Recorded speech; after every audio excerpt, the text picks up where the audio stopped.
할렐루야. 자, 오늘 14장 계속 이어집니다. 14장이 굉장히 길거든요.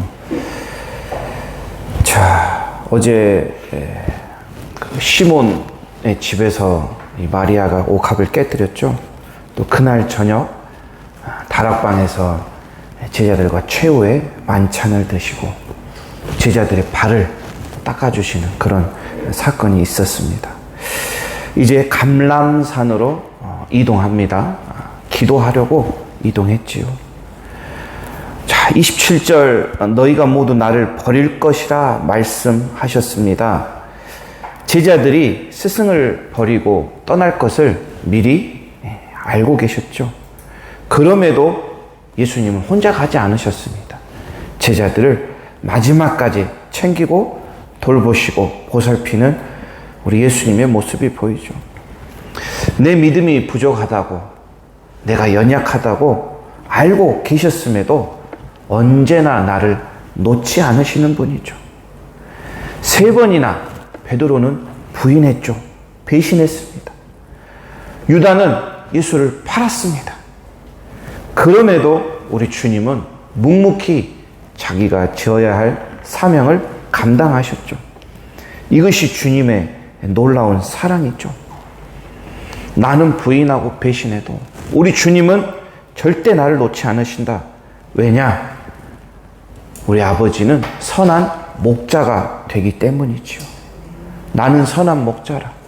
선한 목자는 양들을 위하여 목숨을 버린다. 이분이 바로 예수님이 되어주시죠. 사나운 짐승로부터 양을 보호하려고 자기 생명을 바치는 그 목자의 모습. 오늘 그분께서 목숨을 내어 십자가의 사랑을 성취하셨습니다. 3년 반 동안 함께 제자들은 동고동락했는데 그 모습들이 어떻습니까? 너희가 모두 나를 버릴 것이다. 성경에 이렇게 쓰여 있다. 이것이 스가랴 13장 7절 말씀입니다. 만군의 여호와가 말하노라. 내 목자, 내 짝된 자를 치라. 목자를 치면 양은 흩어진다. 이 말씀이 50절에 성취가 됩니다. 예수님이 잡혀가자 제자들이 모두 예수님을 떠나 도망을 갔지요. 제자들의 모습을 보겠습니다. 29절, 31절 베드로의 반응 어떻습니까? 이 자신감이 도대체 어디서 나왔을까요? 주는 그리스도시요 하나님의 아들이십니다 고백했던 이 베드로, 정말 순수한 마음에 예수를 그리스도로 인정하는 그 마음에 나는 절대 흩어지지 않을 거예요. 예수님을 떠나지 않겠습니다.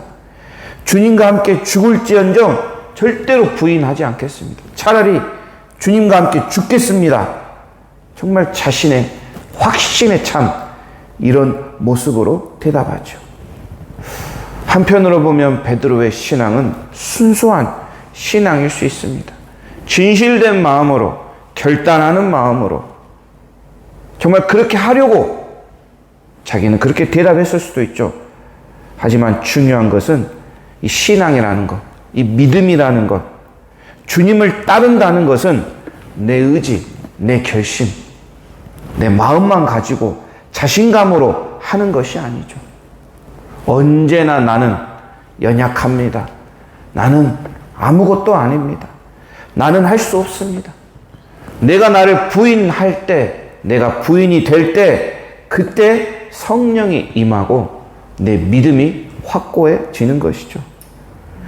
예수를 믿고 따른다는 것, 예수의 제자가 된다는 것, 내가 하고 싶다고, 내가 되고 싶다고 그렇게 되는 것이 아닙니다. 내 가지고 있는 힘과 에너지, 능력을 다 쏟은다고 그렇게 되는 것이 아니죠.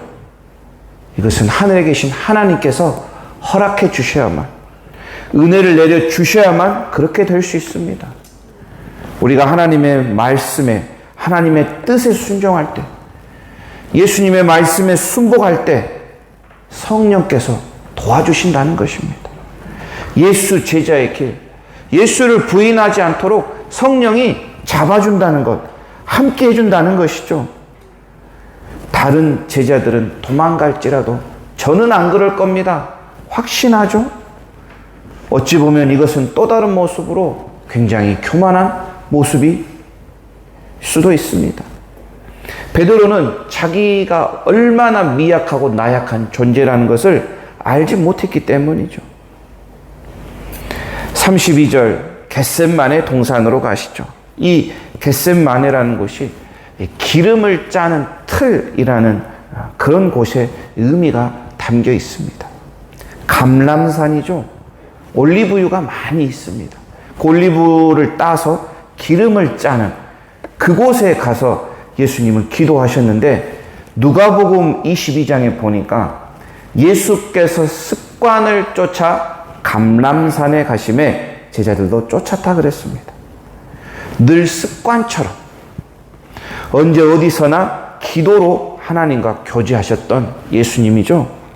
기도하는 것은 참 좋은 습관이죠. 이번에 그 성풍의 강사님께서 이렇게 말씀하셨죠. 거룩한 습관은 거룩한 성품을 낳는다. 그래서 아이들이 막 새벽기도 줌으로 참여하니까 1유로씩 막 이렇게 장학금 주고 그랬다고 하지 않습니까? 참 저희들도 꼭 해봤으면 좋겠다라는 생각이 듭니다. 좋은 습관, 거룩한 습관이 거룩한 성품을 낳는다는 것. 이번에도 아이들 장학금 준다고 하니까 4회 이상 나온 애들이 13명이나 됐고요. 또 7번 한 번도 안 빠진 애들이 한 12명 정도 이렇게 집계가 되었습니다. 우리 새벽기도, 이것도 참 좋은 습관이죠. 거룩한 습관입니다. 피곤하고 졸린 날도 있습니다. 은혜가 하나도 되지 않는 날, 기도도 되지 않는 날, 정말 왜 나왔지? 이러려면 잠이나 자지. 이렇게 생각하는 날들도 있을 테지만 하나님께서 은혜를 주시는 날이 있다는 것이죠. 어떤 날은 위로해 줍니다. 말씀으로, 기도로 위로해 주죠. 어떤 날은 성령의 임재를 경험하기도 합니다. 어떤 날은 가만히 나는 그냥 있는데 하나님이 함께 하신다는 그 하나님의 임재를 느끼기도 하고, 어떤 날은 주시는 감동을, 또 메시지를 받기도 하죠. 매일 이른 아침 기도하는 습관, 이것이 참 우리에게는 하나님의 큰 은혜며 축복입니다. 늘 습관처럼 기도하셨던 예수님이지만 오늘의 기도는 조금 더 특별하죠.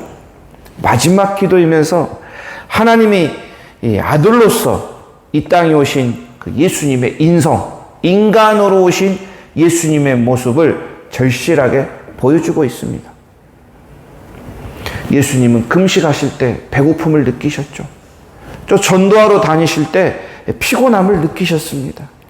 이처럼 예수님은 연약한 인간의 몸으로 이 땅에 오셨기 때문에 이 십자가라는 것, 인간의 그 연약함을 그대로 경험하고 체험하고 계시죠. 너무나 괴로워하셨습니다. 33절 자신의 근심과 괴로워하는 모습을 3명의 제자들에게 보여주죠. 먼저 모든 제자들에게 기도하라 이렇게 말씀하셨습니다. 그리고 이 변화산 3인방이죠. 이들을 데리고 조금 더 깊숙하고 은밀한 곳으로 들어가셨습니다. 모든 제자가 아닌 베드로와 요한과 야고보를 데리고 갔죠. 이 3명은 예수님의 영광스러운 모습을 눈으로 직접 경험했던 그들이죠. 그러나 오늘은 심히 괴로워하는, 근심하는 예수님의 모습을 보게 되지요. 34절 내 영혼이 심히 괴로워 죽을 지경이다. 뭐가 괴로울까요? 예수님께서 죽게 되었다. 죽을 지경이다. 죽고 싶다. 그만큼 괴롭다는 것이죠. 세상을 구원하는 것이. 죄로 멸망받은 사람들, 인간을 구속한다는 것이 이처럼 죽을 만큼 괴로운 일이었습니다. 하나님이 원하시는 그 구원 사역, 십자가를 이루어내는 것이 얼마나 고통스러운지, 괴로운지 알고 계시기 때문에 이것을 제자들과 함께 하길 원했죠. 인간의 몸으로 이 땅에 오셨습니다. 그 인간의 몸이 주는 극심한 고통과 두려움은 더욱 컸을 것입니다. 그리고 십자가의 고통을 너무나도 잘 알기 때문에 더욱더 괴로웠겠죠. 십자가를 지기까지. 또 그 수치와 그 고난, 순환, 제자들의 배신, 배반, 죽음을 경험해야 하는, 잠깐이었지만 죄인이 되었어야만 하는 그 예수님. 죄로 인하여 하나님과 단절되고 분리될 수밖에 없었던, 버려져야만 하는 이 예수님의 영혼. 이것이 극도로 힘들고 고통스러웠다는 것입니다. 그래서 깨어 기도하라 명령하시죠. 깨어있으란 말은 단순히 잠을 자지 않고 깨란 말이 아니죠. 마음을 흩뜨러뜨리지 말아라. 집중해라. 경계해라. 주의해라. 이런 말입니다. 예수님은 제자들이 함께 조금이라도 함께 기도하고 그 마음을 알아주고 위로받기를 원하셨지만 제자들은 그렇게 할 수 없었죠. 그래서 35절 조금 더 나아갑니다. 돌 던진 거리만큼 더 나아갔다고 했습니다. 단독으로 하나님 앞에 서지요. 이 모습은 어떠냐면 땅에 엎드립니다. 이 누가복음에는 얼굴을 땅에 대시고 엎드려 기도하셨다고 마태복음은 기록하고, 누가복음에는 그 땀이 떨어지는데 핏방울 같이 되었다고 기록했습니다. 이 기도는 어떤 기도입니까? 정말 겸손한 기도, 간절한 기도, 절박한 그런 기도입니다. 기도할 때 예수님께서 이 기도의 본을 보이셨죠. 겸손하게, 또 간절하게, 절박하게, 더 중요한 것은 내 뜻대로 하지 마옵시고 아버지의 뜻대로 하시옵소서, 이렇게 기도했습니다. 36절에 보니까 예수님은 또 기도하실 때 아버지 부르셨죠. 아버지를 친근하게 부르시며 자신에게 아버지 되어주시는 하나님을 부르며 기도했다는 것. 그리고 하나님을 높이고 찬양했습니다. 아버지는 모든 것을 하실 수 있습니다. 하나님의 전능하심을 찬양했습니다. 그리고 간청하죠. 내게 옮겨주십시오. 이 잔을 내게 허락지 마시옵소서. 간구합니다. 이 잔이 무엇입니까? 십자가의 죽음이죠. 인간으로서 이 죽음에 대한 두려움, 사람들로부터 받을 수치와 모욕, 인간의 모든 죄를 십자가 위에서 홀로 담당하셔야만 했던 이 예수님. 만약 다른 방법이 있다면 다른 방법을 사용해 주세요. 간절하게 기도하죠. 하지만 제일 중요한 것은 내 뜻대로가 아닌 예수님의 뜻이 아닌 하나님 아버지의 뜻을 따르기로 순종하며 결심하는 기도가 바로 오늘 겟세마네 기도입니다. 죽음을 피하고자 하는 것은 인간의 본능이죠. 그런데 우리 주님은 이 본능을 꺾어버리고 무너뜨렸습니다. 아버지의 뜻을 순종하는 순종의 본을 보이셨죠. 왜 그렇습니까? 에덴 동산에서 아담의 불순종으로 죄가 시작되었습니다. 하나님과의 관계가 분리되었습니다. 그런데 오늘 이 겟세마네 동산에서 예수님께서 사탄의 유혹을 이기시고 승리하셨죠. 순종하셨습니다. 그래서 그 죄의 문제를 해결해 가시고 하나님과의 관계에도 회복하셨습니다. 예수 한 사람의 순종으로 인하여 인류 모두가 구원을 얻게 되었죠. 마지막 이 37에서 42절, 이 중요한 순간, 이 기로에 놓였는데 제자들은 어떻습니까? 피곤을 이기지 못하고 잠을 자고 있습니다. 누가복음에는 사자가 하늘로부터 예수께 나타나 힘을 돕더라. 천사가 예수와 함께 기도하였습니다. 예수께서 힘써 애써 더욱 간절히 기도하니 땀방울이 핏방울이 되었다. 정말 이 처절한 고통에 몸부림치며 기도하셨는데 제자들은 정작 자기 일이 아닌 거죠. 주님의 일에 무관심합니다. 졸렸습니다. 눈이 너무 무거웠습니다. 피곤했습니다. 이런 제자들을 보며 예수님은 어떤 마음이셨을까요? 자, 이제 시간이 되었다. 일어나자. 함께 가자. 42절 말씀하시죠. 이것이 예수님의 마음입니다. 예수님은 내버려 두지 않으시는 분이시죠. 포기하지 않으시는 분입니다. 부인하고 배신할 걸 다 하심에도 불구하고 예수님은 끝까지 이 관계를 끊지 않으시는 그런 분이시죠. 이것이 바로 예수님의 사랑이죠. 주님의 사랑은 우리의 결정, 우리의 실수, 우리의 단점, 이런 것도 모두 극복하시는 정말 무한하신 사랑의 예수님입니다. 이런 분이 내 주인이 되어주시고 내 구원자가 되어주셨다? 정말 이보다 더 좋은 일이 어디에 있겠습니까? 우리는 각자 다 부끄러운 것들이 많이 있죠. 끊어내지 못한 것들이 많습니다. 죄와 허물이 수덕합니다.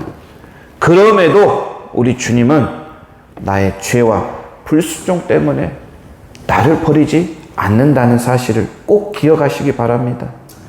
오늘도 나를 그 십자가 은혜 아래 초대하고 계시죠.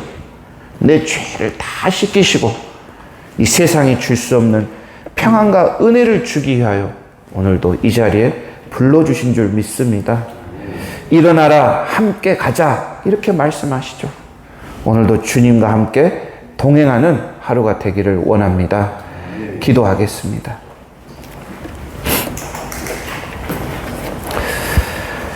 하나님 아버지, 감사합니다. 이른 아침 저희를 깨워 은혜 주시려고 이 자리에 불러주심을 감사합니다.